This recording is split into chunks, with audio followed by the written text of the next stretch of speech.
in the bottom left now. In the red, he's for Alpha X. He's showing some promise, but not taking any series just yet. Let's see if he can change that now. He is Asuna.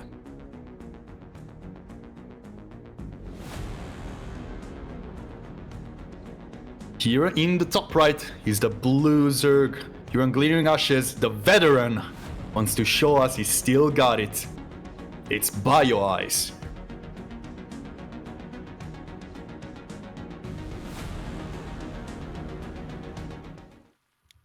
Tell me, Akon, what is biological ice? Is it me? I don't know. Is it me when I is it the engineers, like engineers have no emotions joke? So your ice is, so your heart is biological ice? Possibly. I don't know. I don't know exactly what you want me to answer. I don't know. We're spilling time as we wait for the scanner rush to start.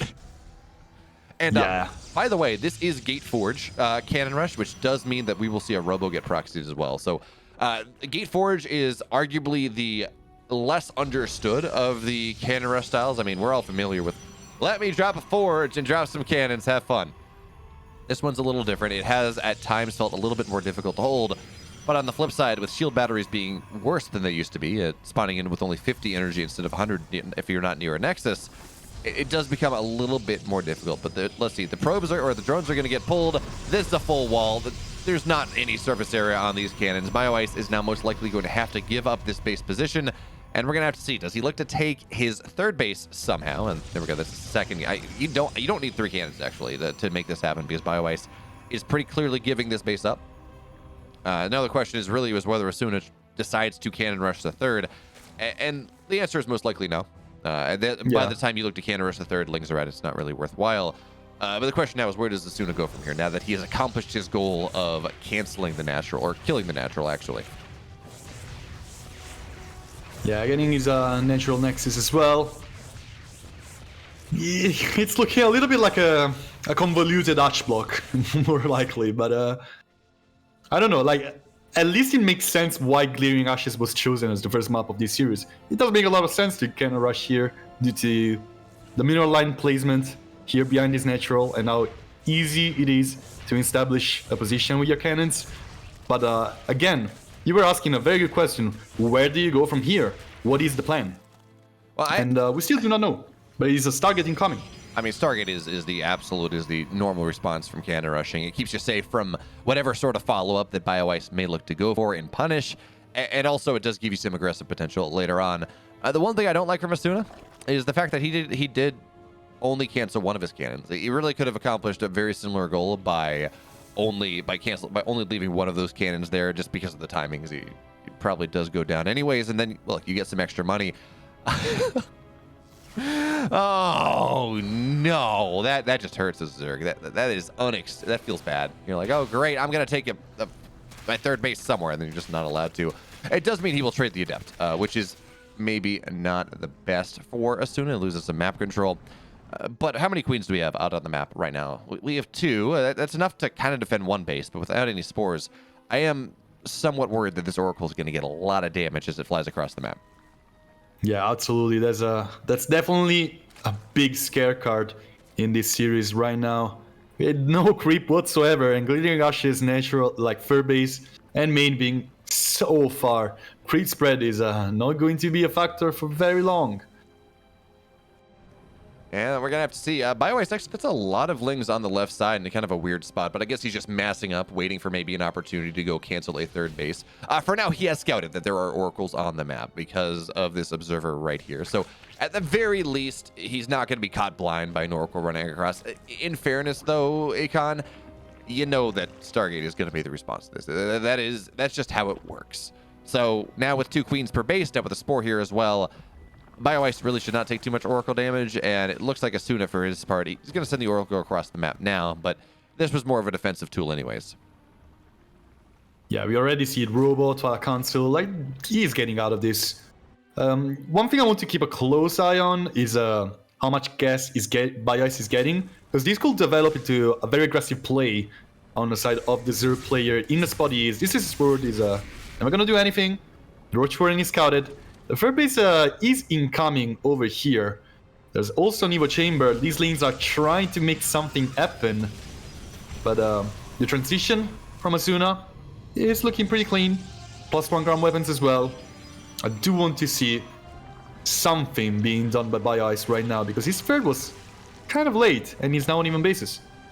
It's not the best position for Asuna, but it's not unplayable right now either. You go and you give up, and ooh, Stay Strapped will go.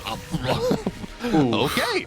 That should not have happened, but the queens were targeting the Oracle down, saying, yeah, we think we can kill it. But there were 3 queens there, only 2 were fighting. So that, I guess that was the math that Bioice got horrendously wrong. So now 2 queens are stasis. That was like 8 drones, 10 drones, something like that. And you talk about, okay, well, is this playable? Is it not playable? Losing half a mineral line when you're already economically not quite where you want to be. That one does hurt just a little bit, but Bioice, he has enough roaches, enough lings on the field now that these cannons are going to get shut down. He can take his 4th whenever he wants in a much safer location.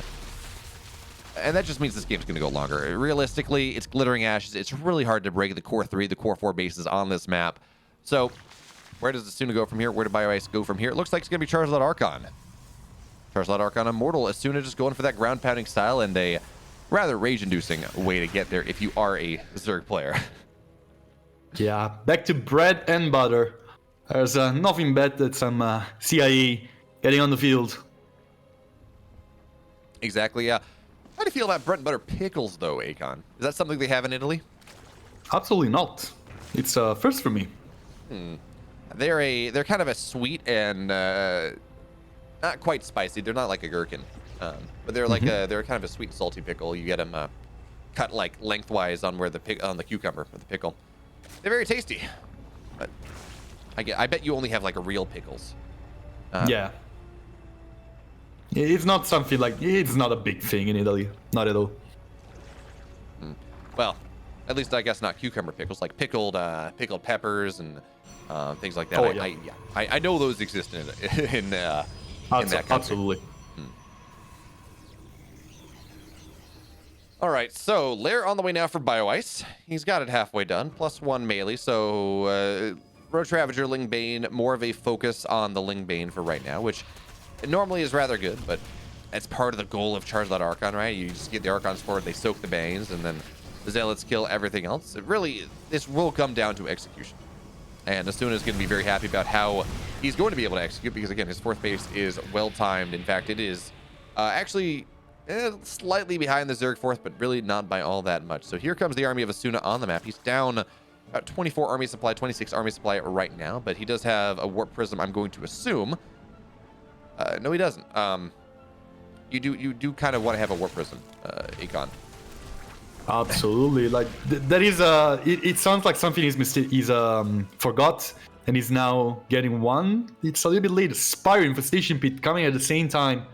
Bioice getting a million Ravagers at one time to be able to defend against this a little bit better. And yeah, you were talking about execution. So it's all coming down to that. Both players are taking it to the long run. Of course, the supply of Bioice is going to be inflated. It's roaches. It's always like the good old meme of, oh my god, these supplies are inflated by roaches. In reality, the Zerg is behind. It's not true. Ravagers are very, very good at fighting Protoss armies. This game is pretty much dead even at this stage, and none of them really got too much going on for them. I do like this Spire play. I think it's a clever way to get something going on the map, but his later tech is going to be delayed. And PvZ, it's kind of all about tech. We see this Hive. Is this Spire just for Broodlords? Is this Painly Nest for a later transition into melee? It feels convoluted. Yeah, I kind of thought this was just a Broodlord timing, but it was a Spire with Infestation Pit, so not a Spire with Hive, which does open things up a little bit, but it's close enough that I think this is most likely going to be just for Broodlords, and that is actually fantastic against this army that Asuna has made. He hasn't really been able to make the push happen. He has been pretty greedy, going up to 4 bases, which fine, but he has not been able to put much pressure on the map.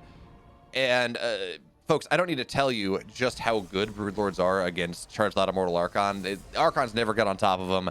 You do need Blink Stalkers as like a stopgap, and then you do need Tempests or Void Rays or something as that late game transition. But Bioice is not going to get caught in that transitional period as well. He is maxed out here. He's got bunches of Banes on the way, +2 Banelings or +2 melee coming in as well. And, well, seems like Asuna doesn't really want to do anything with this army. Not really. And he's just going to take his 5th base, get a couple additional Stargates, Fleet Beacon as well. But now here comes the army from Bioice. He's aware of where the army of Asuna is, looking to roll in now. First Disruptor is not really going to get much of anything, and Baneling Speed's not really done either. So we're going to have to see what happens here, as on the other side, the Banelings, they waddle in, so they really don't get all that much. What is that? Okay, Zealots into the natural. Again, Queen, that's nice, and a lot of Zealots warping the main base. Ooh, they are going to go get this Greater Spire. The Queen does not have transfused energy. The reactions are not really there because Bioice defending outside of his 5th base. And we talked about the Greater Spire timing. It doesn't really matter, Akon, if the Greater Spire goes down. This buys, oh man, this buys Asuna so much time. It is just ripping out the heart of Bioice. 16 workers go down. No more Broodlords, at least not for forever.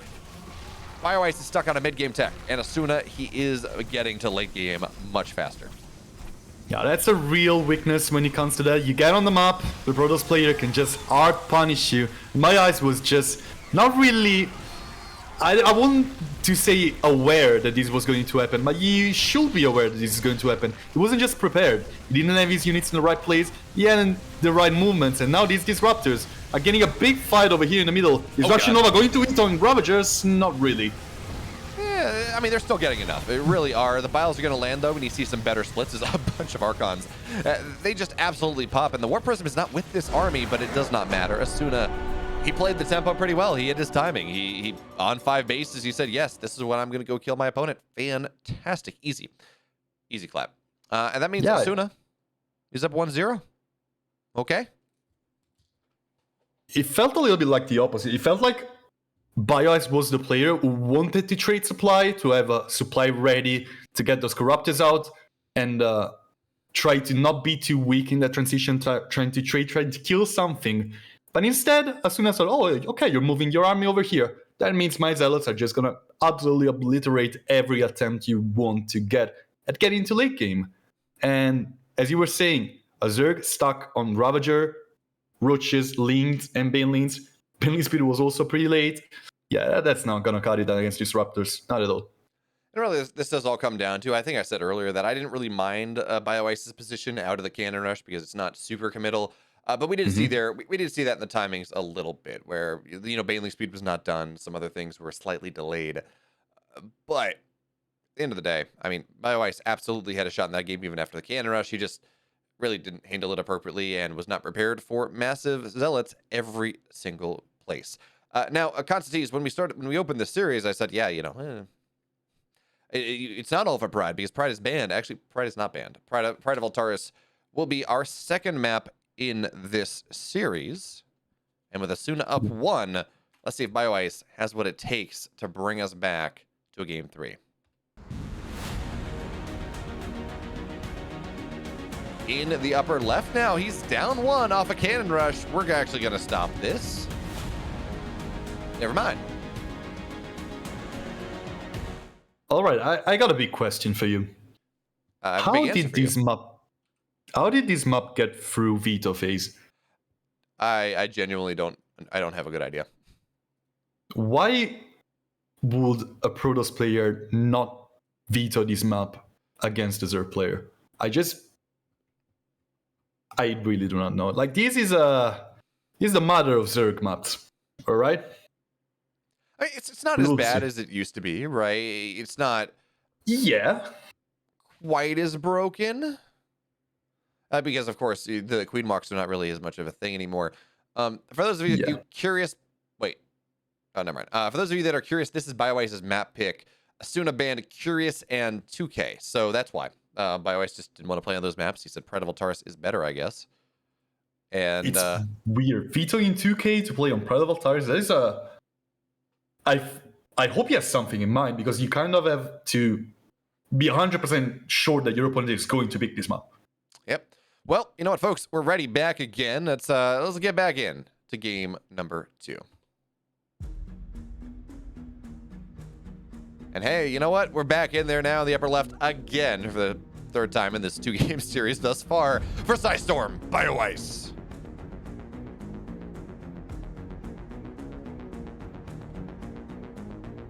here is opponent leading the series, trying to make it 2 in a row. Here on Pride of Altaris from Team Alpha X, it's Asuna.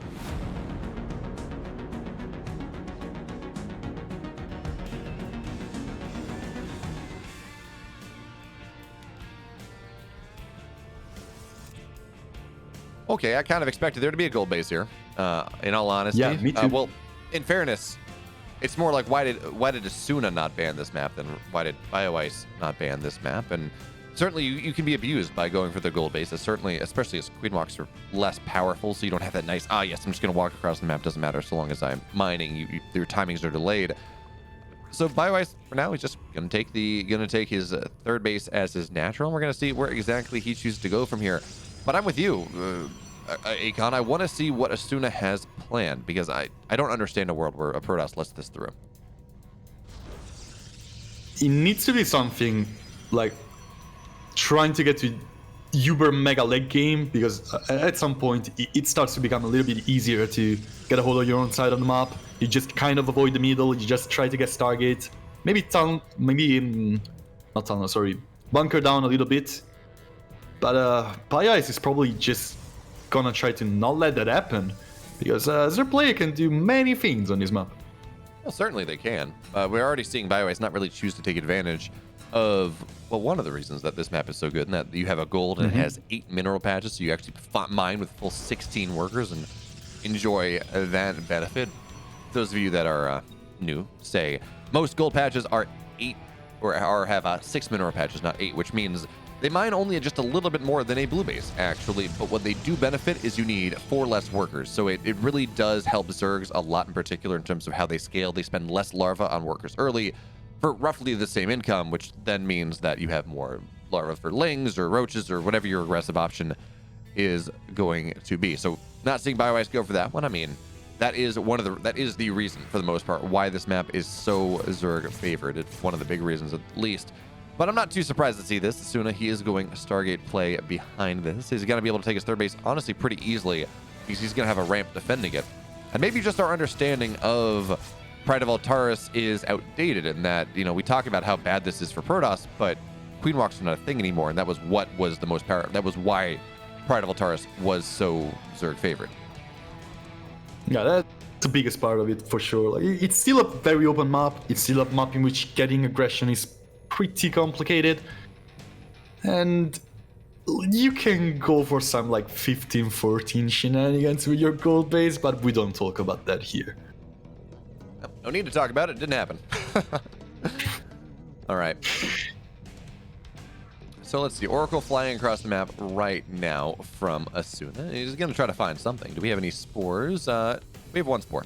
I'm assuming that is at the third base locations, wherever the queens are not really. So Oracle flies in. Actually, no spore here, just 2 queens. So Asuna, that Oracle control is not the best. He really should have had 2 drones easily and then turned away, but he turned back just a little bit too soon. So, well, it takes a little bit more damage on the Oracle than necessary, but I do like this. We're seeing Asuna play the hero style, the creator style, that new style of PvZ that is so exciting, where you get 3 Oracles, you go into quick blink and +1, and it is just suppression. You do not allow the Zerg to be happy on 4 bases. You force them to trade the entire time, and then you just make their life so difficult that eventually you are able to punch through. But on the flip side, Akon, that is an extremely high skill ceiling style, and it is not the easy to play. Yeah, it requires you to be extremely proactive while having pretty much perfect macro. It requires you to get something done with the map pressure. It is the most complicated thing. And now with 3 drones being down, it does feel like at this stage, with the second target and a flip beacon incoming, Asuna wants to get a little bit heavier into this Kaido style. At the same time... Sorry? I was going to say, oh, never mind. I got excited. And that's not what we got. It's triple Oracle into carrier instead. Yep. Which is easier to execute. Yeah, it's unfortunate. I don't know the solution to this, but I would love to see carriers that benefit from micro in some way, because they don't right now. All right, it's the minimal micro is to make sure that your interceptors are out, by the time the fight happens in earnest. So it's like, go make sure you A move something before you run in as the oracles fly in here. And even with a score, these oracles represent a lot of damage, but not if you click on the gas Asuna. It's 5 workers. He probably could have been 7. Asuna just seems to be struggling with his oracle control just a little bit. Yeah, definitely not the best oracle control we've seen today. Should have got, I think, at least like 5 more drones in all 3 of the times he tried to shut down a little bit of the economy of Bioice. He ended up getting much less, and look at the worker count. 5 less workers on the side of Bioice, without considering the snowball effect. It would have mattered. Oh, absolutely. And with the gold base come down here from Bioice as well, he really is just looking to snowball the lack of the lack of the oracles getting as much as they would have liked. I mean, in fairness, it is 9 drones. And that is something that's right around a kind of the liminal point, or the break-even point, where you are somewhat okay with it. I'm more bemoaning that it could have gotten more when it did not. So, you know, lack of execution rather than no execution. But the Roach's Ravagers of Bioice onto the other side of the map, and I really hate this. Bioice has read this as the Blink Stalker idea. He says, I'm going to put pressure on your 4th base, but 2 carriers are out on the map, and Roaches, Ravagers, Lings, they don't really shoot up, and it's not like this army is big either. We're not at that point. We're going to see some Ravagers get targeted down by these oracles, or actually looks like running out of energy. Oh, there we go. Not like they don't shoot up, and the carriers will be able to shoot them down, and that means now that Bioice, he's going to be late into his transition into Spire, into Hive, whatever he wants, because his scout is just a little bit later. Yeah, he got 8 probed somewhat. I think, I don't know, were those low bane lanes? I hope not. But yeah, Bioice pulled a little bit of an ape Simpson. Got up the ramp. Oh, Keris. See ya. And then just ran away, waddle, while the Oracle was chasing him down. Yeah, the transition is pretty slow. And Asuna taking +2. Taking Flux Veins. Yeah, this is these Corruptors are going to be countered even before they are even born. Oh yeah, so this is a scary timing coming in from Asuna. You're absolutely right, especially when +2 is done. And I do think it's interesting, actually, you talk about that. Oh, hey, dead Oracles. Well, you know what? For Asuna, if you lose the Oracles, you cannot miscontrol the Oracles. So there we go. But, I mean, 4 carriers out on the map, +2's on the way, all these Void Rays. It is going to be a powerful timing in about 2 minutes. When Asuna also has this ground transition as well. This is actually a style, Akon, that we saw Max Pax messing around with even before the nerf. And it has seemed to be rather successful. You go Sky Toss and then you just flood them with Charge Loss and Blink Stalkers afterwards, because it just takes such a specific composition to deal with the Sky Toss idea. yeah, this is definitely a very good style.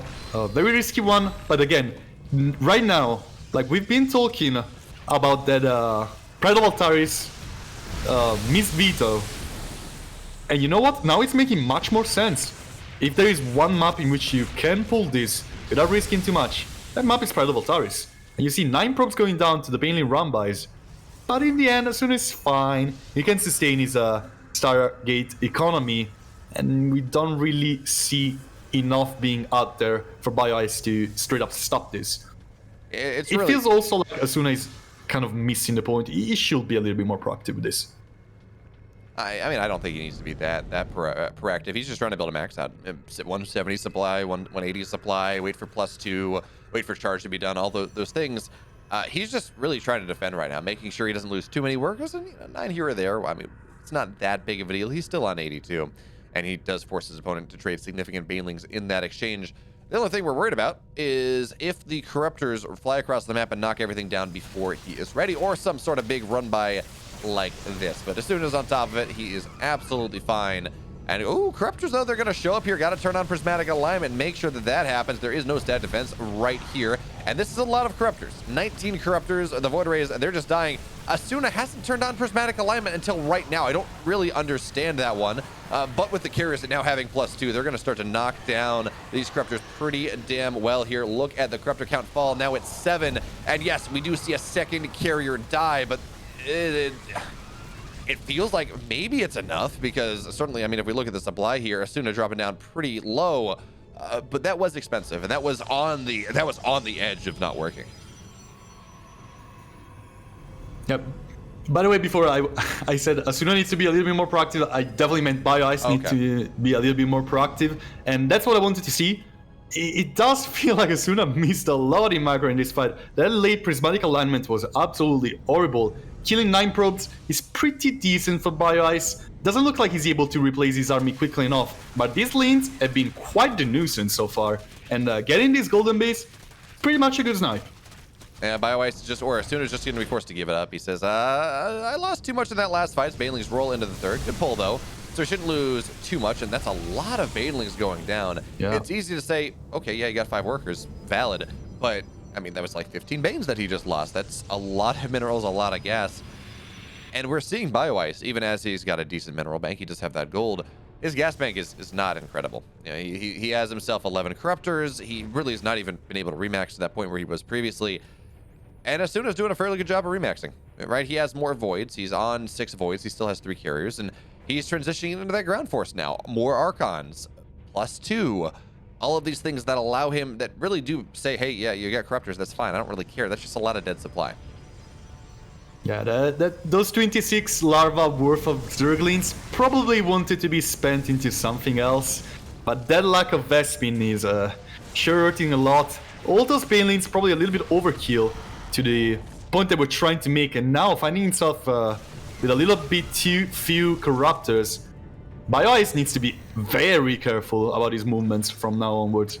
Well, you say too few Corruptors. That was only because a lot of those Corruptors sniped the natural of Asuna, taking the time that Asuna knew that the Skytoss army, or the Bioice knew that the Skytoss army of Asuna was defending the nascent gold. So natural goes down, not as bad. Of course, the natural does not have as many mineral patches as it otherwise did, but we're hitting the point where the Skytoss army of Asuna is not absolutely dominant, so carriers or Corruptors are still able to do that one. And they're going to try to do it again. That's a little gross, but also Asuna now knows that the carriers are the Corruptors are not on the other side, and even still, that is a significant component of this army that actually does not fight the ground toss that Asuna has made. So we're going to see whether Bioice is overcommitted to the Sky Zerg. Lings are going to show up, but they keep getting knocked down. Archon's getting some juicy shots on those Corruptors right now, and notice the army of Asuna is zoning out the queens from the Corruptors, so the Corruptors cannot take a lossy fight where they go and, well, they say, okay, we're just going to be transfused. That's fine. Where is the War Prism? Looks like that actually isn't one. It's just going to rally across because the rush distance, not all that long on this map. But actually, okay, never mind. The War Prism is here. Asuna rolling forward. He's got a bit of an army supply lead. He's a scarily upgraded army, and these Corruptors, they just cannot engage because the Archons are here, so another base will fall, and this is the timing that Asuna has been building up for this entire game, Akon. He's got the ground force, he's got the air force, and Bioice cannot contest. Despite the supply being pretty decent, he just cannot build the army that he needs. It is a 2-0 for